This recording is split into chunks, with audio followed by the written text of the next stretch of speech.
おはよう、こんにちは、こんばんは、はや先生だよ。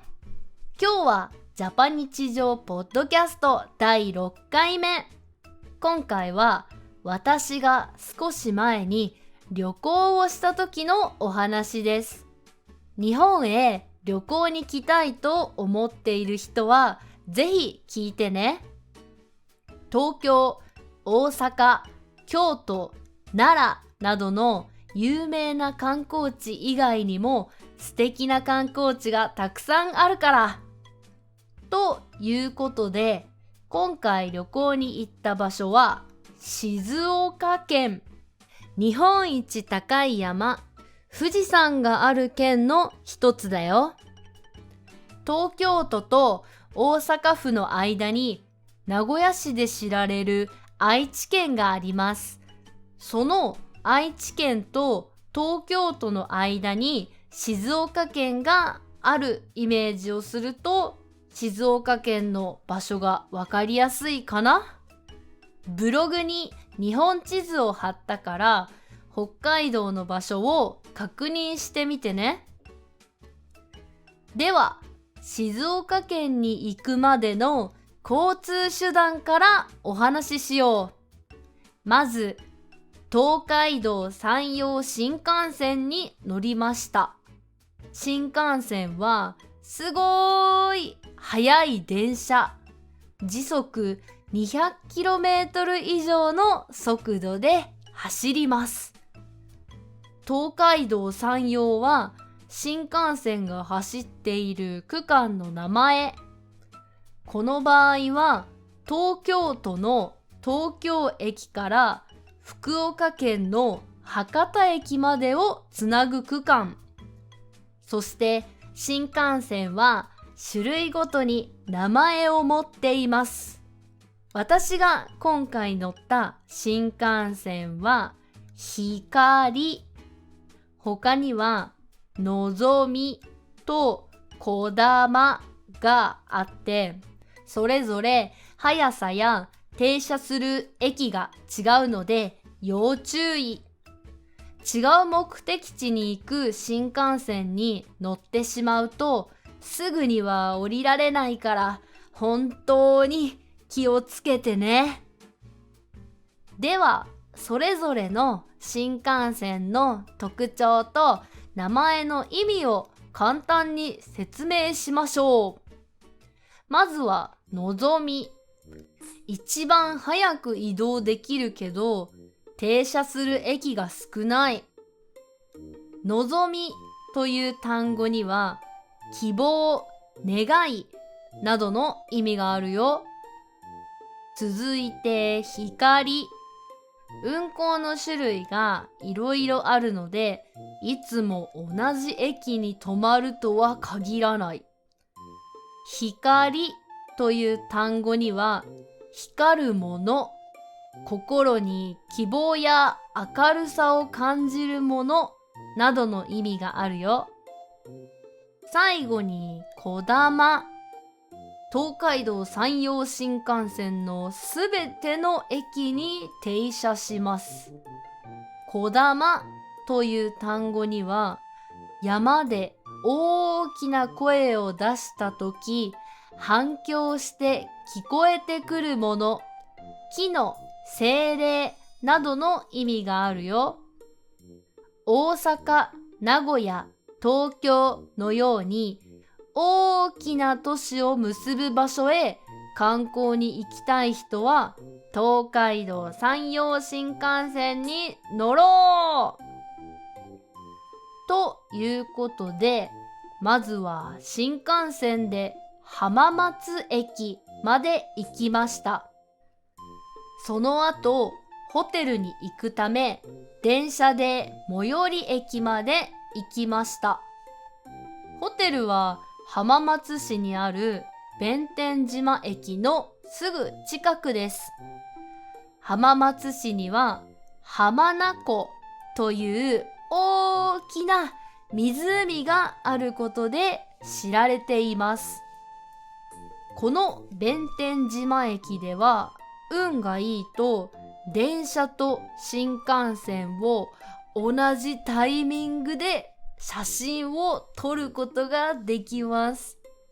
私は運が良かったので動画を撮りました。ふふふふふ。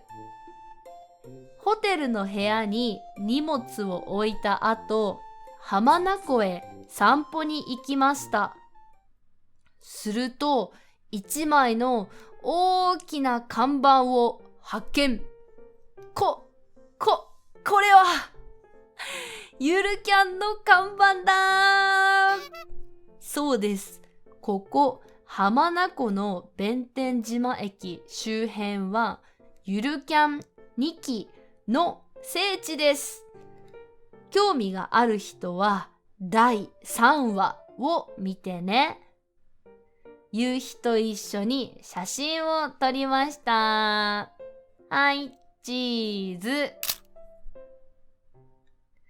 ゆるキャンの看板を撮影した後は夕日を見ることにしました。ここでは普通の夕日ではなく特別な夕日を見ることができるんです。皆さん、鳥居って知っていますか？鳥居は神社の入り口を示すものです。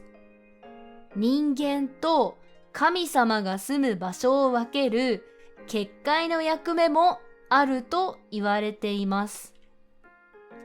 この浜名湖ではその鳥居が湖の中にあるんです。そして夕日が沈むとき、鳥居の中に沈む夕日を見ることができるんです。たくさんの人がその景色を見ようと集まっていました。高そうなカメラを持っている人もたくさんいました。私はスマホで撮ったのであまり画質は良くないですが写真ではなく実際に夕日と鳥居を一緒に見た方が何十倍も綺麗に見えるので、ぜひこの場所に見に来てね。綺麗な景色を見た後はお腹が空いたのでホテルで夜ご飯を食べました。ビュッフェ形式で好きなものをたくさん食べました。特に海の幸が美味しかったです。刺身、うなぎのかば焼き、釜揚げしらす、白身魚の天ぷら、あさりの味噌汁などなど、何回もおかわりしちゃった。食べ過ぎてお腹がやばかった。そしてお腹はやばかったけど、どうしても温泉に入りたかったのでホテルの温泉に行きました。ホテルの部屋にもお風呂はあるけど、やっぱり温泉に行かないとね。大浴場と呼ばれるたくさんの人が入れる温泉ですごい広いの。熱々のお湯も気持ちいいし、温泉に入った後はお肌がツルツル。外には星空を見ながら入れる小さな浴槽もあったよ。温泉に入った後は牛乳を飲むのも忘れずに。日本で有名な習慣の一つ。普通に牛乳もいいけど、私はコーヒー牛乳とフルーツ牛乳が特におすすめ。ホテルによっては簡単な浴衣が用意されているから、温泉に入った後は浴衣に着替えてね。自分の部屋に戻らずにホテルのロビーでゆっくりと時間を過ごすのもおすすめ。リラックス。今回私が行ったホテルのロビーにはゆるキャンのグッズやご当地のお土産が売っていました。ゆるキャン作者様おすすめのキャンプグッズ、アニメに登場した食べ物などが特集されている本もありました。それを読みながらのんびりと時間を過ごしました。旅行1日目はこれで終わり。リラックスすることが目的の旅だったので、予定はたくさん入れませんでした。続きのお話はまた次回。パンデミックのせいで観光客が少なく、ホテルはとても静かでした。ゆっくりとご飯を食べれたり、ゆっくり温泉に入れたのは嬉しいのですが、パンデミック前のようにたくさん観光客の人がまた来てくれるように私は応援したいです。ブログでは日本のいろんな場所を紹介するはや散歩という企画もしています。ぜひブログを読んで日本へ旅行に来るときの参考にしてくださいね。ということで、また次回も聞きに来てね。みんなで一緒にせーの、ジャパニーズ情。バイバイ。じゃあねー。